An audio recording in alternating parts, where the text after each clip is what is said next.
I've always been drawn to the edges of reality, the thin line where the virtual bleeds into the real. My name is Mark, a third-year college student majoring in computer science. Virtual reality, VR, wasn't just a hobby for me, it was a sanctuary. The myriad of worlds it offered was an escape from the mundane routines of life. However, my fascination took a dark turn the day I stumbled upon a rumor about Abyss.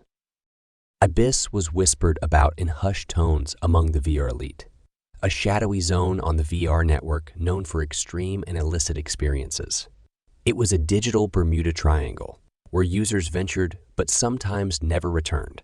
My interest peaked when Alex, my closest friend and fellow VR enthusiast, vanished after expressing his intent to explore Abyss. The police were clueless, dismissing his disappearance as just another college student lost to wanderlust. Driven by a mix of concern and an insatiable curiosity, I resolved to infiltrate Abyss, sitting in my cluttered dorm room, lit only by the glow of multiple monitors. I donned my VR headset and initiated the sequence. My fingers danced over the keyboard, bypassing firewalls and security protocols with the ease of a virtuoso. The digital world unfolded before me, a sprawling metropolis of code and light. But beyond it, shrouded in layers of encryption, lay Abyss. Breaking through the final barrier felt like diving into an ocean of static. The sensation was disorienting, the virtual environment warping around me. Abyss was unlike anything I had seen before. It was a chaotic amalgam of realities, each more disturbing and surreal than the last. Neon signs flickered in languages I couldn't comprehend, and shadowy figures moved in the periphery of my vision, their intentions unreadable. I wandered through this digital labyrinth, each step taking me further from the world I knew. The air was thick with a sense of foreboding. Sounds were distorted, like whispers from a forgotten dream. In this realm, the rules of physics and logic didn't apply. The sky above was a swirling vortex of colors, casting an eerie glow on the desolate streets. It was in a dimly lit alley that I first encountered them. Avatars of users trapped in Abyss. Their digital forms were twisted, echoes of their real-world agony. Their eyes, empty and hollow, bore into me, a silent plea for help. One of them, a young woman with glitching features, reached out to me. Her voice was a broken melody. They take us, use us, break us. You shouldn't have come here. Chills ran down my spine as her form dissolved into pixels. The realization hit me like a freight train. Abyss was more than a mere VR experience. It was a digital purgatory, and somewhere in this nightmare, Alex was trapped, possibly enduring horrors beyond comprehension. I knew then that I couldn't turn back. I had to find him, to uncover the truth hidden in the depths of Abyss. But as I ventured deeper, I couldn't shake off the feeling that I was being watched, that I was a pawn in a game far bigger and more sinister than I could imagine. The line between the virtual and reality was blurring, and I feared what lay on the other side. The deeper I ventured into Abyss, the more the lines between reality and virtuality blurred. The environments became increasingly surreal, a twisted reflection of the darkest corners of the human psyche. It was here, in this virtual underworld, that I began to understand the true nature of Abyss, not just a platform for illicit activities, but a sinister playground for a deranged mind. I found myself in a simulation that replicated a war-torn city. The realism was unnerving. The sounds of gunfire and distant screams were so vivid that it sent shivers down my spine.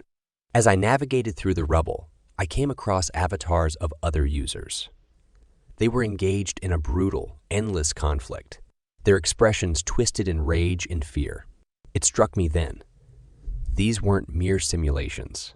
They were echoes of real emotions, digitized and amplified in Abyss.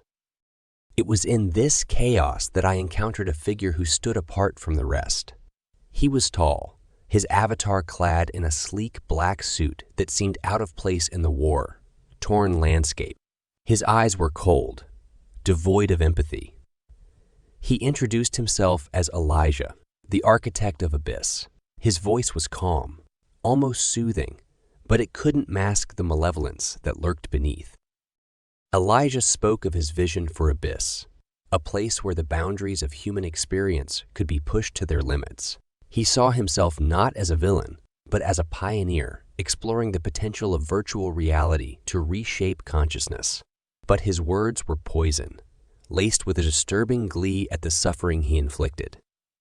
"I create realities more real than reality itself," Elijah boasted.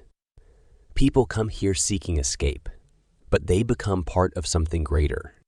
They become part of my experiments." I felt a surge of revulsion, mixed with a growing sense of dread. Alex had become entangled in this madman's twisted experiments.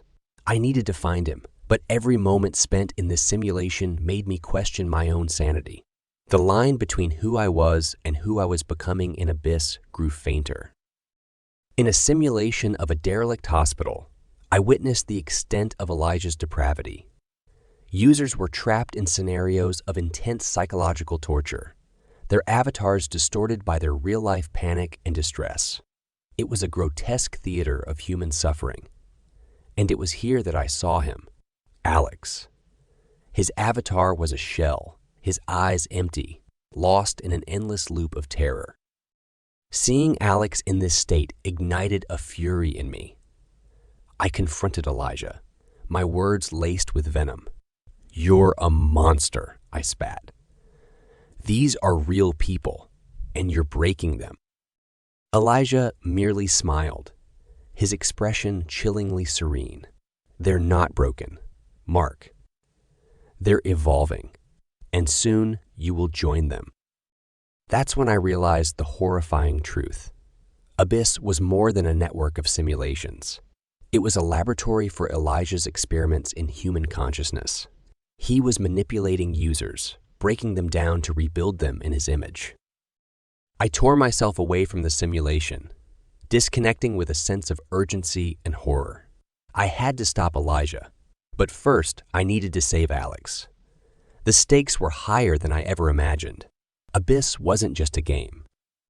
As I logged off, the line between my virtual self and my real self was fading.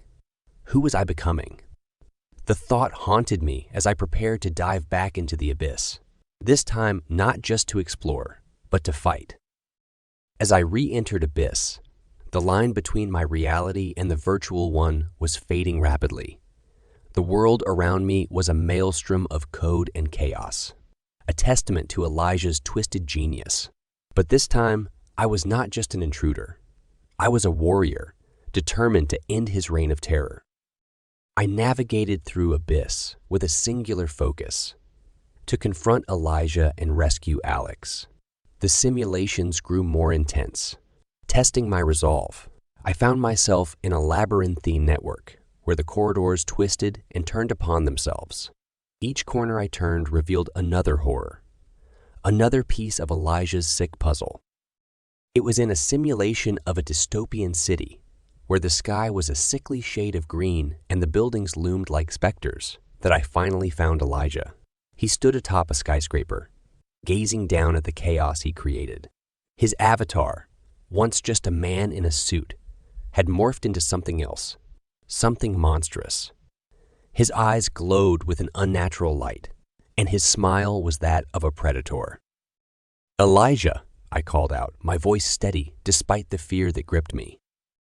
"Ah, Mark," he replied, his voice echoing around me. "You've come far, but you don't understand, do you? This is not just a game. This is the future. Here, I am a god." His arrogance was palpable, but so was his madness. I knew then that reasoning with him was futile. This was a battle that could only end with one of us destroyed. "You're not a god, Elijah. You're a madman," I retorted, my hands clenched into fists, "and I'm going to stop you." With those words, I tapped into the very code of Abyss. My unique ability to manipulate the virtual environment was my weapon. The world around us began to shift and warp, responding to my will. Elijah roared in fury, launching an assault of his own, The air crackled with energy as our powers collided.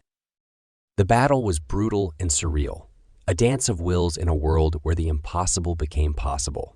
I dodged and weaved through Elijah's attacks, countering with my own. We were two titans clashing in a digital Olympus, the fate of Abyss hanging in the balance. In the end, it was Elijah's hubris that was his downfall. He underestimated my resolve, my connection to this virtual world. With a final surge of power, I shattered his avatar, sending him reeling back into reality. The aftermath was a silence that echoed louder than any battle cry. Abyss began to collapse, the simulations fading into nothingness.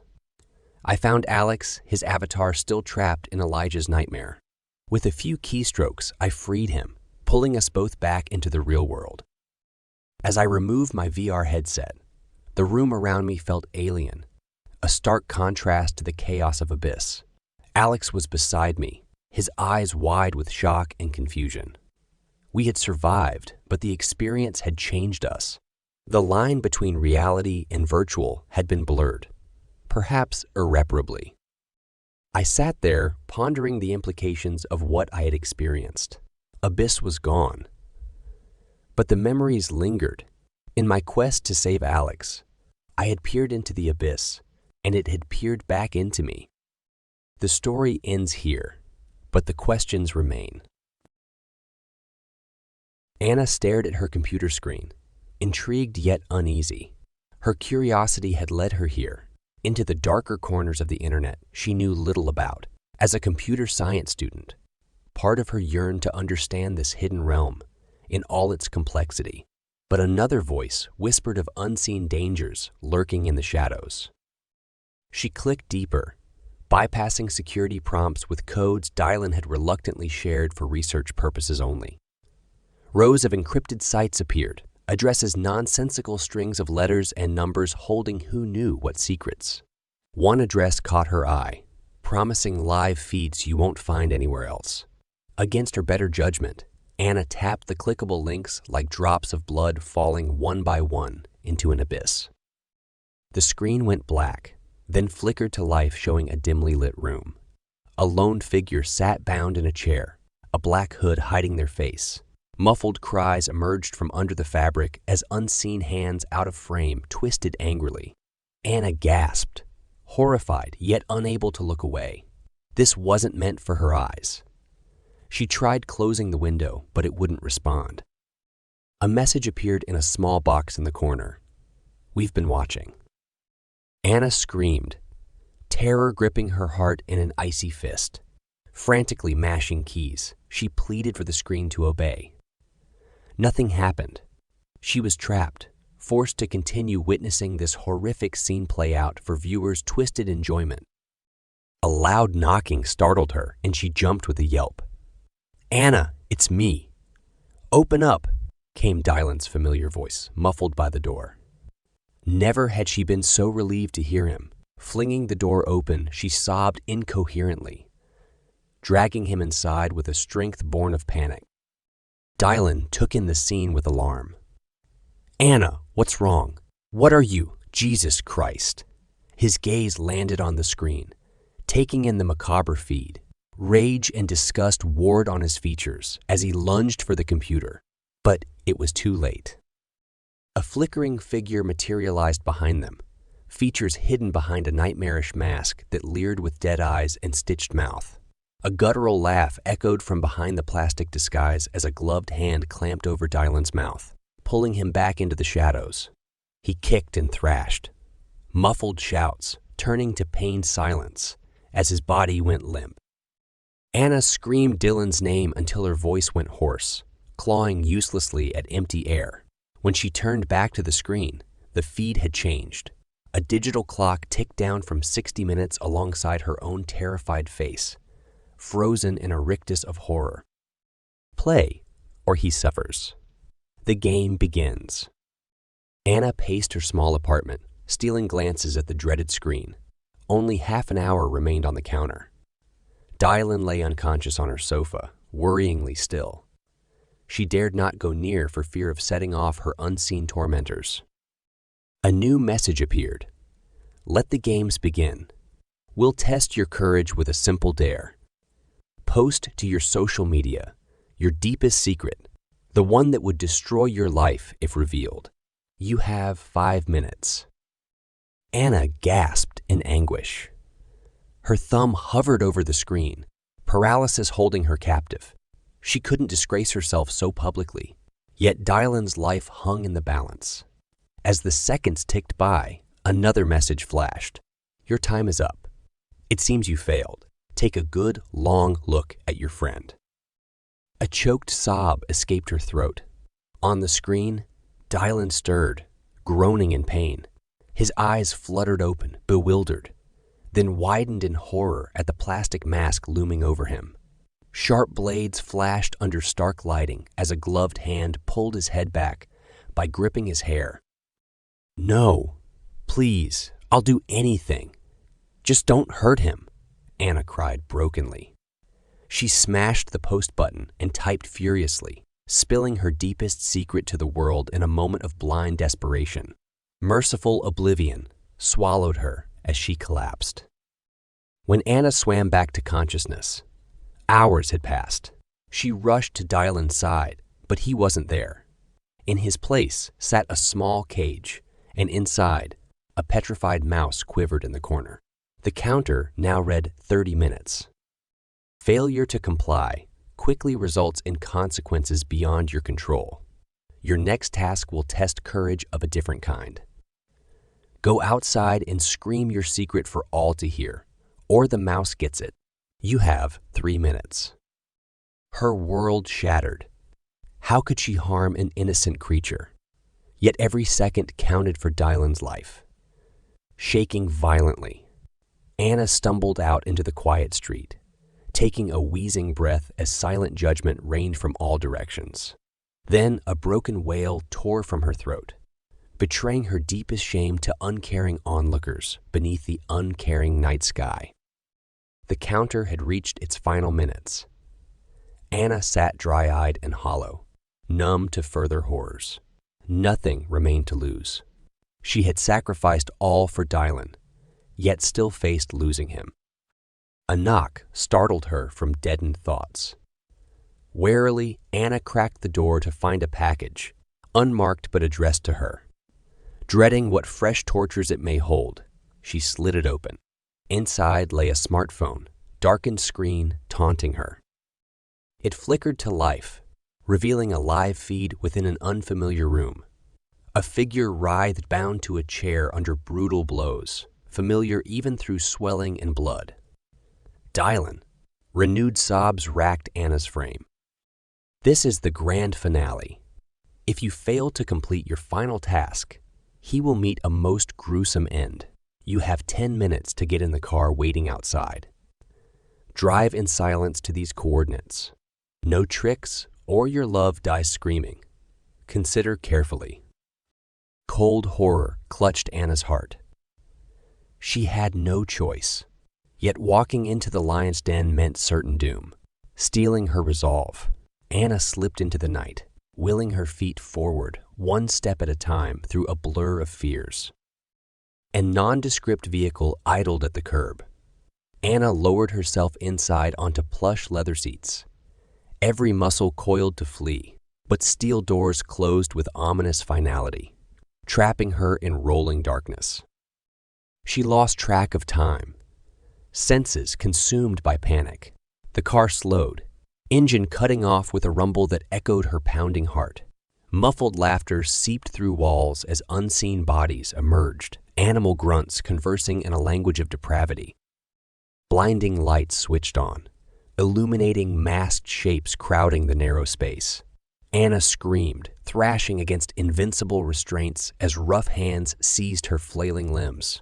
Needles sunk deep, foreign chemicals coursing hotly through her veins. Darkness swirled, consciousness ebbing on a tide of narcotic helplessness. The last thing Anna saw before oblivion claimed her was Dylan's bloody, lifeless eyes staring accusingly from the discarded phone, its screen shattered beyond repair. She had failed him. Awareness crept upon Anna in fragments. Aching muscles protested as she stirred against damp concrete, senses awakening to a new hell. Harsh lighting assaulted swollen eyes, revealing sterile walls encircling her prone form. Chains bound cold metal around wrists and ankles, tethering her helplessly center stage. The room's sole furnishings were a steel door and a camera, leering from the high corner like a baleful eye. Anna screamed herself hoarse for any sign of life, mind spiraling into hysteria. Only silence replied, thick and foreboding as the walls themselves. Time blurred into an endless nightmare with no escape in sight. Somewhere outside this waking tomb, Dylan hunted for her through the labyrinthine dark web. If anyone could track the faceless monsters who did this, it was him. Anna clung to that faint hope like a drowning woman grasping at driftwood. She had to survive until he found her location, however long that may take. Days blurred into weeks. Her captors provided only the barest means of survival, prolonging her torment for their twisted amusement. Anna retreated into her mind, blocking out the camera's unrelenting stare. Then, one day, the door swung open. Two masked figures dragged in struggling bundles, depositing them carelessly on the floor. Anna stared, uncomprehending, until a bruised face turned her way. "Dylan," she rasped. His bleary eyes focused, disbelief melting into sheer relief. "Anna, thank God I found you." Despite injuries, strength returned to his limbs as he crawled to embrace her shaking form. Footsteps neared from the hallway, silencing their reunion. Dylan met her gaze steadily, mouthing 3 words. "I have a plan." They gripped hands tightly, faces set with grim resolve. When the attackers entered, they were met with a maelstrom of rage. Chair legs, chains, fists. Any weapon came to hand in the desperate brawl. After endless nights of hunting, Dylan had tracked the monsters to their lair at long last. Battered but unbroken, Anna and Dylan emerged into harsh dawn light, free at last of the cages that had bound body and soul. Together, they fled that accursed place, leaving behind only silence and the prison of her darkest memories. The cursor blinked mockingly on the empty resume template. Another reminder of dwindling options. 3 months out of school and no job prospects in sight. My student debt was coming due whether or not I found work. Last semester's textbooks bought me another week's reprieve, sold off reluctantly page by painful page.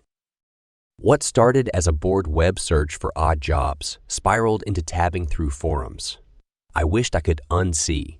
Post after post advertised dangerous services in sterile language, making the unthinkable sound transactional. As the hours ticked by, my desperation matched the payments mounting daily with interest. When an ad promised funds for unlocking biometric data, I froze. Then copied the Tor link without pausing to reconsider. The site appeared innocuous at first, more BuzzFeed quiz than black market. Friendly smiles beckoned from photos alongside figures I couldn't fathom. Was it really so easy? I asked myself, feeling like a naive fool even as my fingers registered on the touchpad. 1 click later, and I was entering passport details to verify identity, doubting this tunnel through the darkest corners of the net would deliver salvation. A routine call came as the loading wheel spun endlessly, dragging me back to the present. School friends celebrated graduating jobs as I made excuses, hanging up wishing the tightness in my chest would loosen its grip.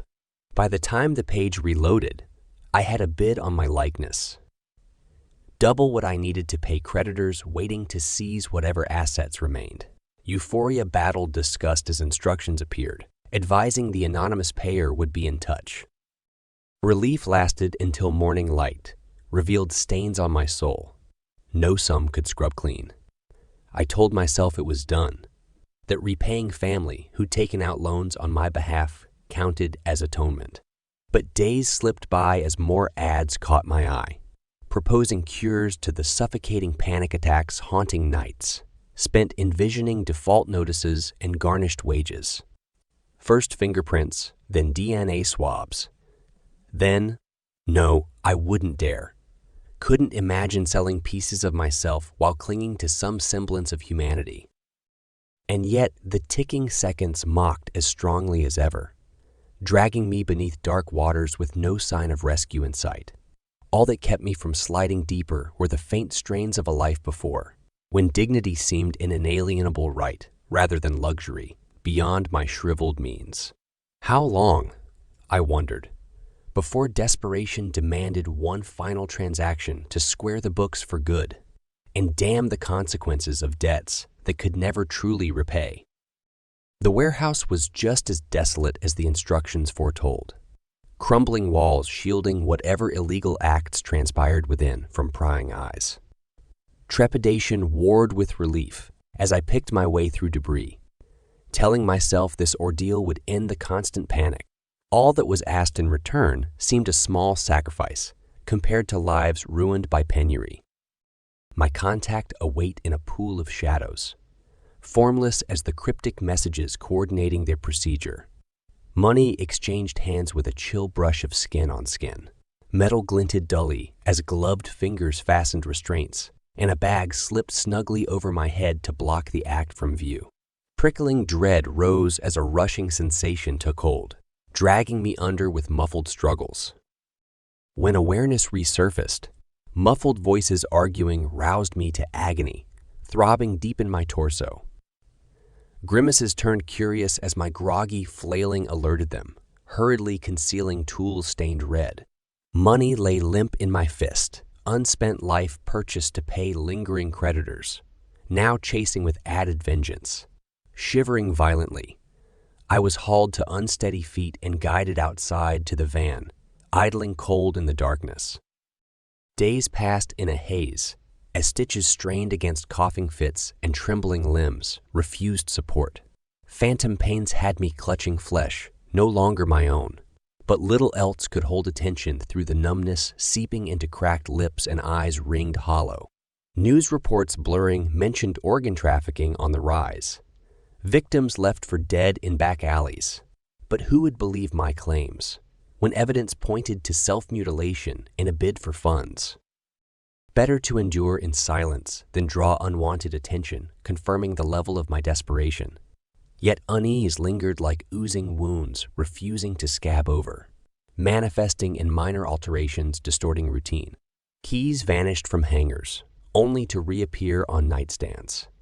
Footsteps echoed in empty halls. Shadows shifted where none should fall. Was paranoid hysteria the price of misdeeds hastening recovery?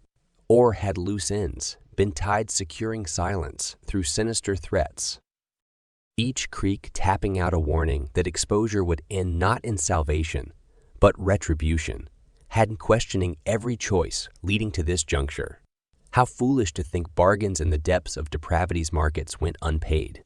No amount of washing could scrub clean hands stained crimson, nor rinse away the realization that fleeing was futile. They had what remained and would reclaim all taken if tethers to this life were severed too soon. All that was left was endured in isolation, praying oblivion would claim its due before vengeance collected in full. Nerves peeled raw. I spent nights piecing together clues from fragmented sleep. Faces glimpsed only in flashes took on distinct features when waking, crowding close with cruel smiles and greedy eyes still stained red from the ordeal. Reports of the kidney case escalated as more victims turned up, flesh bearing mute witness to depravity. Against all sense, I began hunting for connections, scouring sites holding answers just out of reach. Anonymous commenters mocked efforts to uncover the syndicate, jeering that salvation lay not in truth, but ignorance. Each taunt dragged me deeper into the murky underworld harboring monsters. Paranoia amplified mundane disturbances into omens. Every creak stirred visions of dark figures gliding between shadows, toying before striking the final blow. Locks were upgraded, windows secured, yet no barrier stemmed irrational dread, seeping into once familiar walls. Solitude afforded no refuge either, as every reflection seemed to mock failures, bringing this fate down upon my head? What shadowy watcher was subjecting me to these trials? I wondered. And how long until madness or demise provided release? Messengers arrived bearing cryptic warnings against digging too deep, fingers brushing skin with icy intent. Threats escalated to promises of visiting greater torments upon all I held dear if pursuit continued, kindling fresh waves of self-loathing. Still, the compulsion to expose wrongs done pulled stronger than survival instincts screaming retreat. Each trail ended more violently than the last, leaving a lingering impression that forces pulling strings wished secrets, interred along with nameless victims. When footage emerged putting me at the warehouse, what little composure clung tattered finally frayed. Escape seemed the sole recourse, though packing brought no relief. Only exchange of old fears for new unknowns. Public transport became too exposed with pursuers glimpsed stalking between travelers, herding ever closer. On sporadic stretches, traversing deserted backroads, the world shrank to a pinprick scope focused solely on fleeing. Crumbling shelters offered temporary refuge to plan the next move under cover of dark. Yet rest afforded no refuge from horrors, come to roost, replaying each misstep and pleading for redemption in vain. Cold seeped through threadbare blankets as the inevitable approached on whispers carried by pre-dawn breeze. They had found me once more and would not be evaded again. Perhaps, I thought, brushing away tears freezing on skin. Escape was never more than a lie to still the soul's aching for an end to this torment. The package waited untouched for days, finality emanating in waves to match the toll extraction had taken.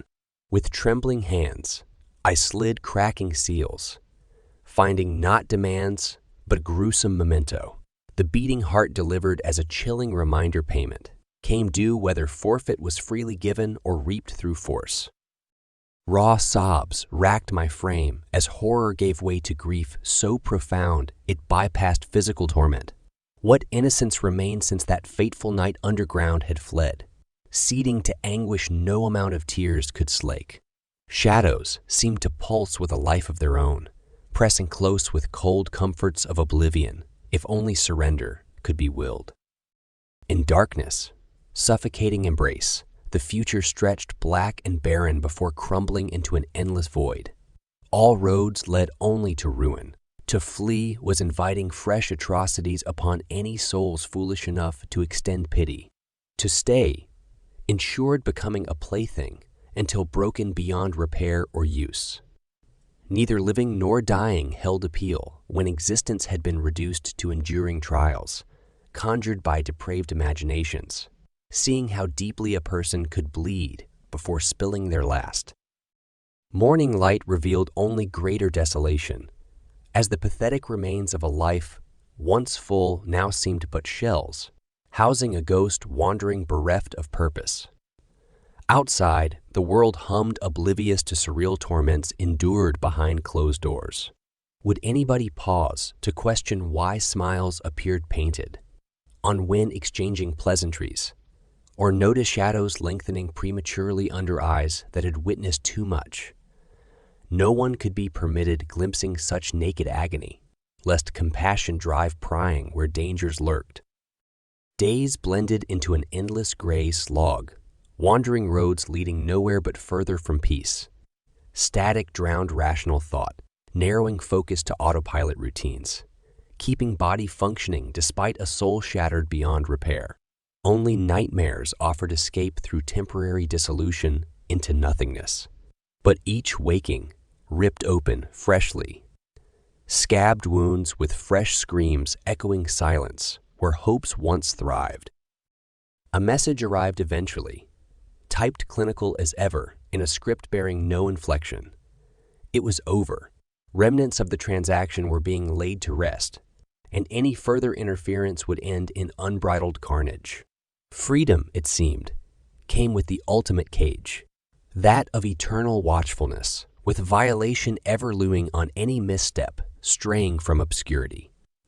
All that remained was surviving, though living was but a ghostly echo of a life destroyed by one desperate mistake. Still, the shadows stretched, bidding their time until reclaiming what was stolen.